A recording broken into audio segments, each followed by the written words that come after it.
Well, hello YouTubers of the universe, wherever you may be watching me from. Thanks for watching and checking out my channel. Well, some folks have been asking where I've been. I've been pretty busy over the last week or so. I've gotten really behind a lot of my projects. I'm actually sanding one of my floors in my house, my rental house that people moved out, and I've got myself into a pretty big job. I'm actually going to do a little video on it, just for the heck of it. If you're going to be doing a sanding of the floor type, hardwood floors, maybe it'll help you out. But I just want to give a little bit of some advice on this expedition. Even if you have a Ford Explorer, let's say 2000 and up, a lot of these Ford Explorers had problems with the torque converter. They go bad, they run fine, and as you're sitting there idling or giving it gas, it sounds like there's marbles in a can.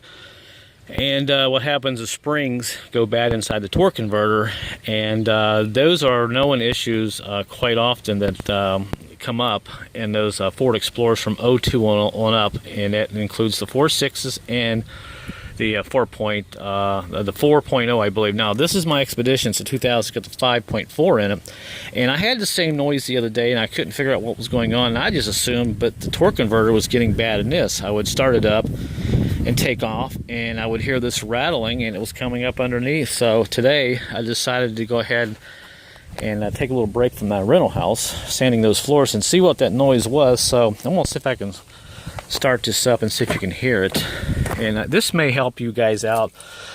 This actually was a big relief once I found out what it was, but it's idling, and it's not really doing it too bad.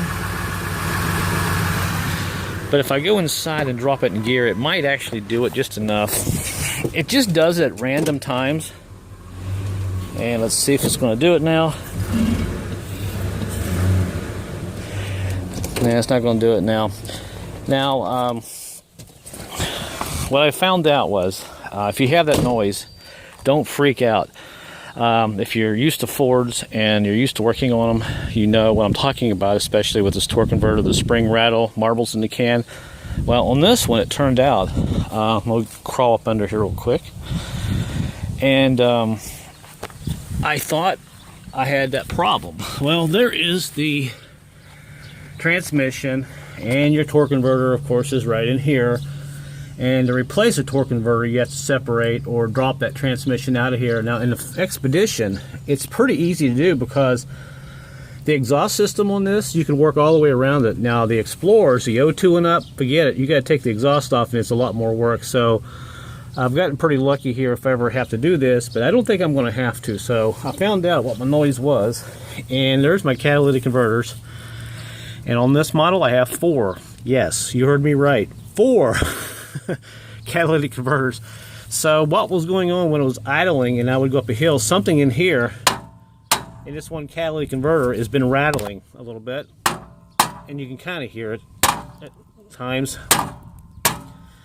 and that's what my noise was.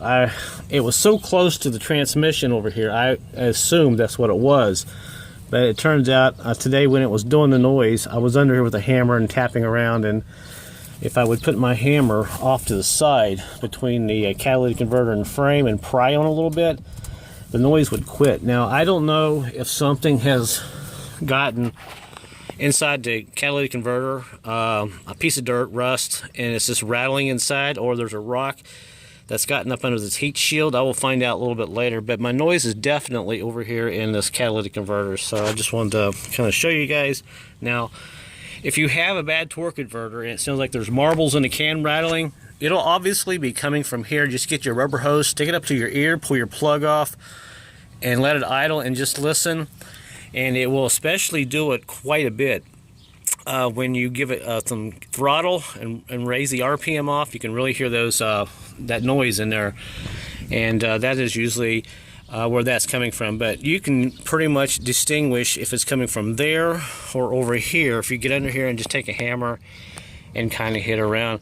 And please, if you're going to do this, make sure you have some blocks on your wheels and somebody holding the brake or something, but you can do this by yourself just by leaving it in park if the noise is constant, and you can get under here and look. So this is where my noise is. So I don't know if I hit this again,